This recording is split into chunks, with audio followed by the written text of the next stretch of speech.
सिंजना हेंजलपदगी मै अखोगी cookie सिंजन नाउरी कापा हरपदे अखोय मैते कना copy नाउरी हुजे cookie naan हरपनी नाउरी कापजु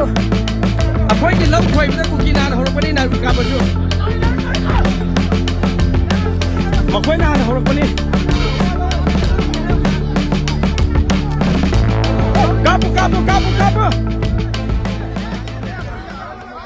Meitei singna masagi lofamda low ujage ngak sinbiu haijabada Central Force singna yabidre leitan pokpida low khoiba chaluba singda Kuki singna nauri kapsinduna attack chatharakpadagi charangnaba thokre nungsijarba biu sing asi fokiba tongan ba pausi singdagi lokotpa maru oiba pau khara sandongna pijari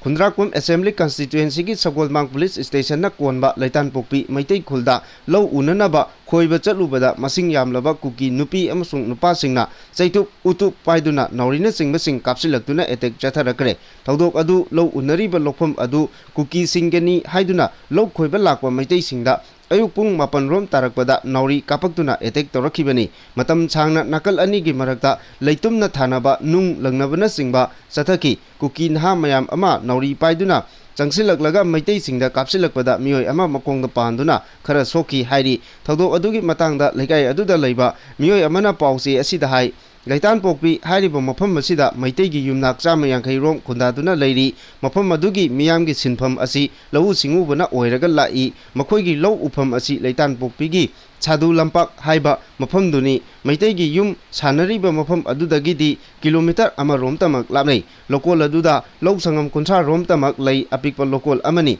Revenue District na Imphal East ni lokol adugi hek loisilakpa sarukta yumnak kunmuk khundaba Khongpham Haiba Kuki khul amalai hariba khul asi Kangpokpi district ki Saikul subdivision ki manung chali pawasina makata na hai miyam mi yamna tadaba Kuki khul adudagi khara khajik chalaga atopa Kuki khul mayam ama tongan ba maming thonjinduna khunda sinkre makoina tholiba khulsing adugi maming singdi Wakan village 15 village haibana singba sing asini irang thoktrike mamangda khul asigi khunja sing asi leitan pokpi Meitei khul romda lambi oina chatnarami aduga irang thokraba matungdagi di sing wangma lanthoklaga iko romda oina lambi chatkre Manipurda Kuki amasung Meitei gi marakta yamna chauna khut thoknarakpa matam aduda Kuki khulai paiba naha kaya marumna leitan pokpi hariba Meitei khul asida landa silaki amasung yum kunthra hena mai thadok pikhi hojiksu miyei khara khul atuda hanjilaklagasu ayambanadi sajiwa sohumbung amasung leitan pokpi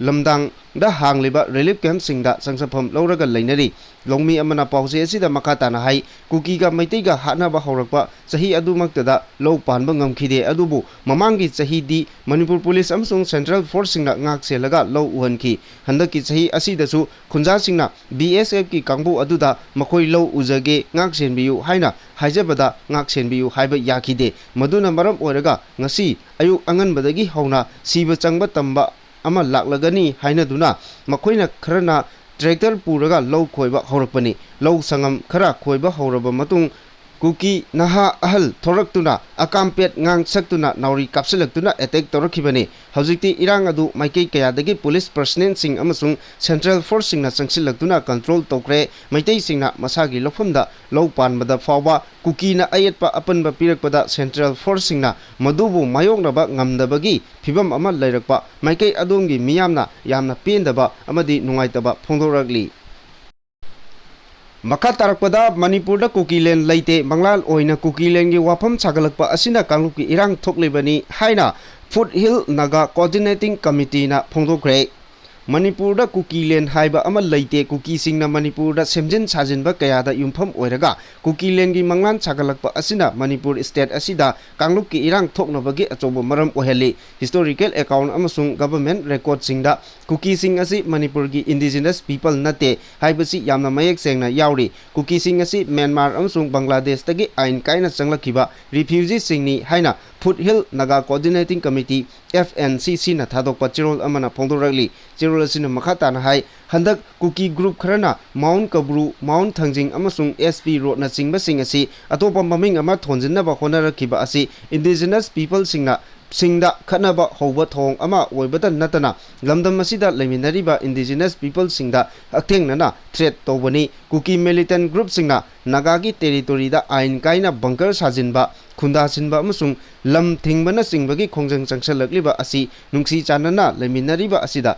haktengnana singnabani haina lowi asigumba thong sing asi khudakta lekpadabani public road singda ain kaina gate yungsinba amasung forest land kaya khopchinba yauna indigenous people singi lam kaya khopchinbagi thabak chatharibasi state asigi law and violate tawbagi mayek laraba khudam amani hariba thong sing asi logi matung ina deal tawgadabani political amasung ethnic government ki miyeng makhada Kuki militant singna Naga territory da occupy tawribasi khudakta withdraw tawgadabani Kuki singi maikaidagi arm aggression amasung hingsagi oiba thong kaya chathaduna Nagagi lamsing khopchinaba honaba thong asina hena ungkhatnabagi thong pautok chakthoknaba maram oirakani Manipur da haujik thokliba ungkhatnaba asigi maru oiba maramdi narco terrorism amasung illegal immigration asini makal amatagi athingba yaudana lamdam asida drug khulai amasung foreign nation kaya changsilakpa asina Kuki militant singna state asida ka hena thong sing asi chatharakibani historical group sing amadi root of law ikai khumnadrabadi lamdam asida nungsi chanana leminaba oithokloi Kuki singna makhoigi oiba wakhalgi homeland ama sagatliba asi lamdam asida kaidongnungda nungsi chanaba purakpa ngamloi maram asina ain kaina lam khopchinbagi thawongni masi iron hand ama deal tawgadabani hairi makha tarakpada tampaka tainabada laiba Kuki sugi kemsing lokthoknaba thabak paikhalakpada Kuki sing matha saba hore Kanglup ki irang na maram oiraga chahi ani rom lepluraba matung tha asigi mapalda Kuki su militant sing amasung Ministry of Home Affairs ki official singa unaduna wari chanakiba adugi matung tarakpada tampaka tainaba Singi district singda lairiba Kuki gi su group sing lokthoknaba thorang toba haure thorang asina Kuki singda pendaba amasung akiba kaya mayoknaba haure hairi peace talk aduda central government ke maikaidagi hana lairiba su agreement asi nataba hena effective oigadaba su gi term and condition sing semnaba thorang tawwa loikre hariba condition sing adu semba loidriba phawbadi su agreement asi makhatana sign tawnabagi phibam leitri hojik leiriba tampaki district singa tainaba district singda leiriba sugi camp sing asi lokthokadabani punna sugi camp 13 leiriba asigi manungda tareti loktoklagani army gi maikaidagi sugi camp handahanba yamna kanna suggest tawrakle haina khangal-lakiba adugi makha tarakpada center gi maikaidagi tampaka tainaba Singi district singda leiriba sugi camp sing lokthoknaba thorang sing paikatpa haurakpadagi Southern Hills Chief Association gi maikaidagi hariba khongthang asida yamna kanna yaningdaba phongdorali Kangpokpi district gi maru oina additional traditional authority gi mahut silliba Southern Hills Chief Association gi maikaidagi sugi camp sing lokthoknaba natraga atopa mafamda hongdoknaba thorang sing paikatliba asi akanma mongda condemn tawbaga loinana yaningdaba phongdoknaragli thong asi yamna kudong thiningai oigadaba amsung Meitei khaki interest ta yenglaga thabak tawbani haina lowi sugi designated camp sing asi peace accord amagi makhada Kuki gi ancestral land da hangdoklaga leibani hariba camp sing asi Manipur da thokliba irang asiga mari leinana hot leinaba honabasi yamna chumdaba amani designated camp sing asi atopa mafam singda hongnaba honaba asi yaba ngamloi thong asi Kuki singi dignity identity amusung territorial right ta attack tawbani lori makha tarakpa pawda Kuki lahloba singi designated camp khara lokthokpa natraga mafam hongdok hongjin tawrabadi hingsa thorokrabagi chang hengalakani haina association na warning tawrakli suspension of operation suda leiriba Kuki lahloba singi designated camp khara mafam hongdoknaba amadi mafam khara dagi lokthoknaba Ministry of Home Affairs na pukhalakiba wafam su Southern Hills Chief Association SAHILCA na akanba mongda yaningdaba phongdokre SAHILCA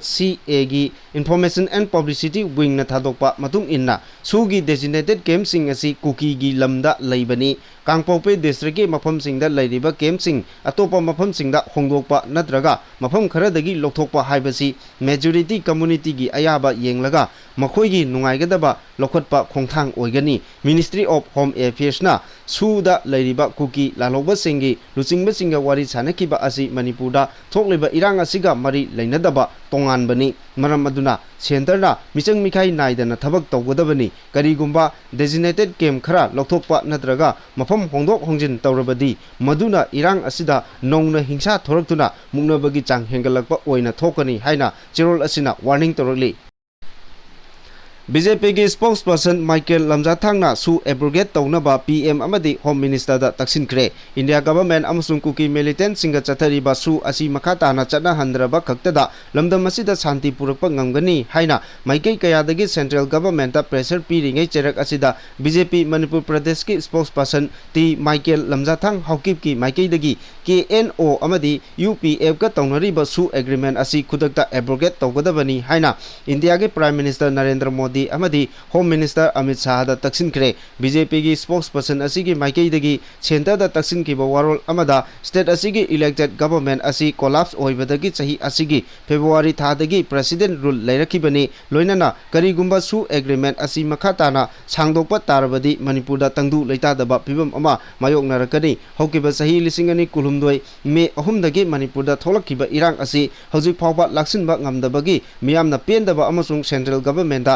थाजदबा कया Larry media report ministry of home affairs की माइकैदगी सु agreement मखाताना सांगदोरकपा याई हाइबा वापम फोंदोकनखिबा अदुदा BJP की spokesperson असिगी माइकैदगी नुंगनांगबा फोंदोलदुना असिगुंबा वारेप असिदा मणिपुर की territorial integrity अमसुंग constitutional identity दा अकाइबा कया पिरकनी हौकिबा चही लिसिंग अनि अमदा इंडो नागा सीज फायर दा विदाउट टेरिटोरियल लिमिट हाइबा वाफम यावखिबा अदुदगी ग्रेट जून अपराइजिंग की थौदोक थोक्तुना नहा तरा नेपाल की पुंसी लोमखिबा लोइनना चही खुदिंगी जून तरा नेपाल असी सिंबल ऑफ रेजिस्टेंस ओइना निंगसिंगदुना थौरम पांगथोक्तुना लागली थौदोक अदु थोकिबा चही कुनमरी फारकपगा लोइनना करीगुंबा सु एग्रीमेंट असी अमुक हना सांगदोकपा तारबदी लिसिंग अनि अमदा थोकिबा थौदोक अदुगुमना पाकसना तंगदु लैतादबा फिबम अमा मायोकनरकनी civil society group student union अमसुंग कम्युनिटी ऑर्गेनाइजेशन कयाना प्रेसिडेंट रूल की मखादा नाकल नामतगी ओइबा वारेप अमता लौदनबा हानदगी हौना खोलाव कया लाउदुना लागलिबनी मखा तारकपदा चही असिगी जून अमसुंग जुलाई थादा का हेना हानदगी सागनी स्टेट सिंगदा हिट वेव थोकपगी नुमित मसिंग यामगनी हाइना रिपोर्ट तौरकली चलिबा चही सिदा इंडिया की मयै थंगबा नोंगपोक अमसुंग अवांग थंगबा तंपाकी सरुक सिंगदा जून थादगी जुलाई था फावबा का हेना सागनी अदुगा हिट वेव थोकपगी नुमित मसिंगसु यामगनी हाइना इंडियन मेट्रोलॉजिकल डिपार्टमेंट IMD ना ऑनलाइन प्रेस कॉन्फ्रेंस ता फोंदोखरे इंडिया के नोंगसुप थंगबा अमसुंग नोंगपोकता लैबा स्टेट खरा खक्ता नतना स्टेट अयामबदा नॉर्मल मैक्सिमम टेम्परेचर दगी का हेना साबगी चांग वांगलगनी अदुगा मिनिमम टेम्परेचर दा लैबा मफम सिंगसु नॉर्मल टेम्परेचर दगी हेना वांगनी हाइना मेट्रोलॉजिकल डिपार्टमेंट की चीफ महेत्राना ऑनलाइन प्रेस कॉन्फ्रेंस ता फोंदोखिबने जून थादगी जुलाई था फावबा इंडिया की अवांग थंगबा मयै थंगबा अवांग नोंगसुप थंगबा तंपाकी लमदम अमदी नोंगपोक थंगबा मफमसिंगदा हिट वेव अनिरक नत्रगा मरिरक थोकलबा याई हाइना महांगना फोंदोरली ममांगदा इंडिया की ओइना हारिबा मफमसिंग असी जून दगी जुलाई फावबगी मनुंगदा हिट वेव थोकपगी रेकॉर्ड मरी दगी तरेट फावबा लैखी IMD ऑफिशियल अमना ममांगदा इंडिया की अवांग नोंगसुपता